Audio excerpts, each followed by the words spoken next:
What up, everybody who talks boxing, comments about boxing, and makes boxing videos? So, right now I'm just making a response video to Shady Slim. I think this shit is so funny. I think it's hilarious. But Shady, you're a good sport, so it's all good. But there's I just want to make this response video to you real quick, and this shouldn't take very long. But I just want to point out a couple things. So you keep on saying that Keith Thurman beat Danny Garcia, who beat Robert Guerrero for the vacant WBC title. All right? And that Keith Thurman is not a real champion because he didn't because Danny Garcia didn't beat Khan for it, which it is messed up that, he didn't fight Khan for the WBC belt. That is what should have happened if he was even to be considered in the conversation. So I actually agree with you on that. All right? But here's the thing. Khan was the one who decided that he was going to step aside and go fight, or let me rephrase that, go get knocked out by Canelo.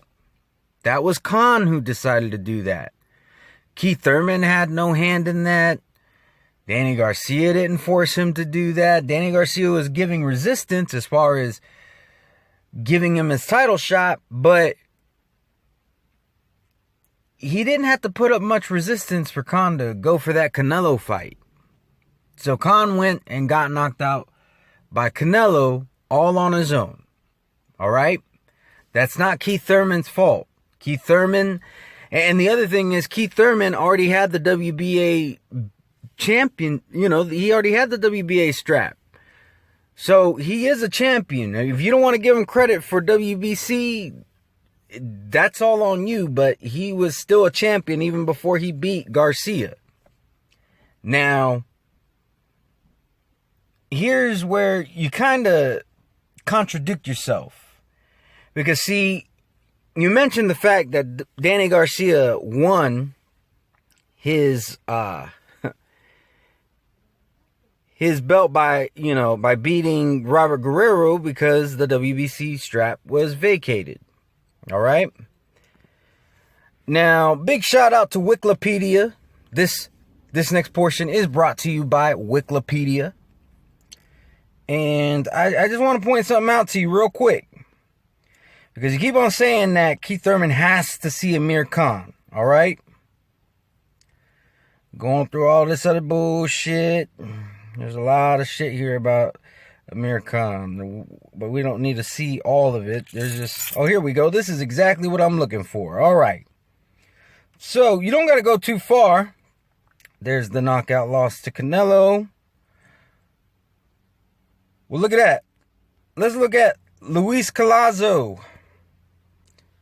All the way to the right. One WBA international and vacant WBC silver.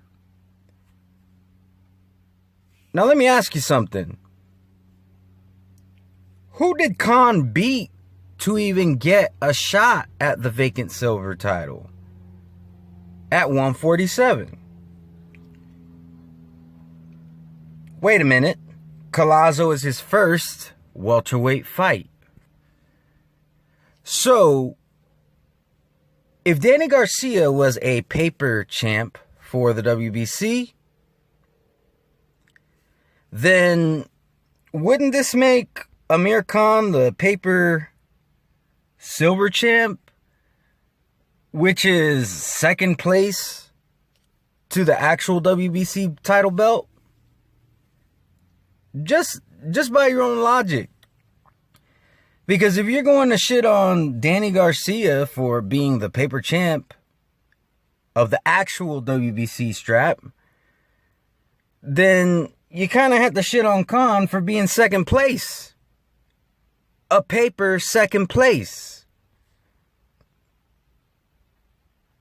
I'm not making this up. It's right here. It's on Wikipedia. You see it here on Wikipedia.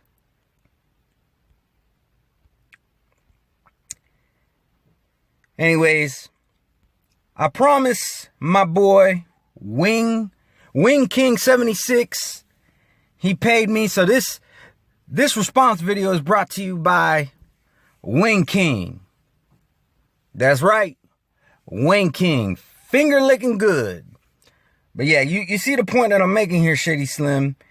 2 points actually. Point number 1, nobody told Khan to step aside. He should have went after his mandated fight with Danny Garcia. He should have forced him into either vacating it or fighting him.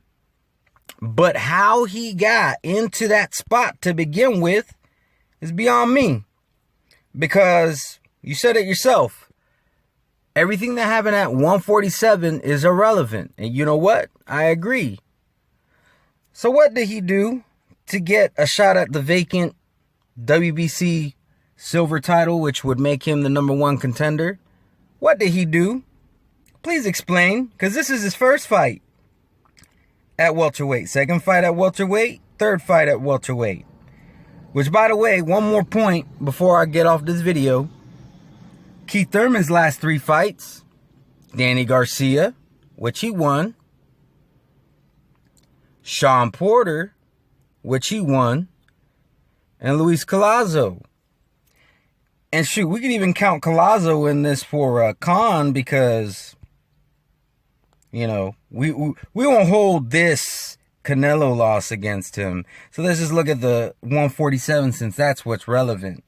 So they have one common opponent in their last 3 fights, if you're counting just 147. And then the other 2 of Keith Thurman's fights are leagues above these 2 dudes. Chris Algieri and Devin Alexander, who had lost his IBF title to Sean Porter, who Keith Thurman beat. Not for the IBF title, because he had already lost it by that time, but he beat Sean Porter nonetheless.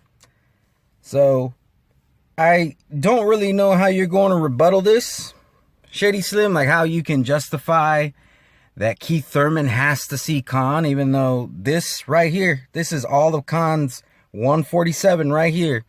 I don't have to go nowhere else. It's right here on this one singular screen. We will go to Keith Thurman.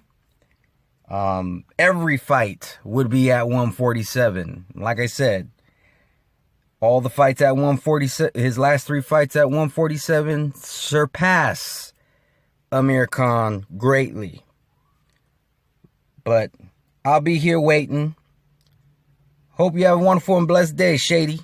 Peace. I am so authentic. I'm so authentic. They try to figure me out, but this is not a gimmick. Hi, hip hop. Don't act like you don't know me. What? We got the same mama. Don't you try to disown me. I'm just a mixed breed. Call me a day walker. Cause I walk in the sun, but at night I'm a stalker. If you looking for blood, come run in my lane. The vein never runs dry. There's plenty of it, man. I speak an ancient language. They don't understand me. It's called the truth. I break it down. They try to reprimand me. Miss Lauren, she spoke it. They tried to revoke her. They drove her crazy like Morgan Freeman did to Miss Daisy. I am not insane.